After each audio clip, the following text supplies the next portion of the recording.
আল্লাহ প্রত্যেকটা মানুষকে পরীক্ষা করেন, কাউকে দিয়ে পরীক্ষা করেন আর কাউকে না দিয়ে পরীক্ষা করেন। দিয়ে যাদেরকে পরীক্ষা করছেন আল্লাহ তাআলা সৃষ্টি করছেন, তারা মনে করে যে আমরা প্রচন্ড আল্লাহর প্রিয় বান্দা, যার জন্য আল্লাহ আমাদেরকে দিয়েছেন। আর যাদের কিছু নাই, একটু গরিব, তাদেরকে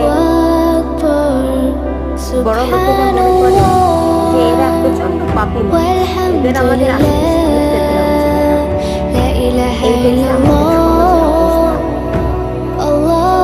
কিন্তু আল্লাহর কাছে কে প্রিয় আর কে অপ্রিয় এটা ডিসাইড করার আমরা কে? এটা তো আল্লাহ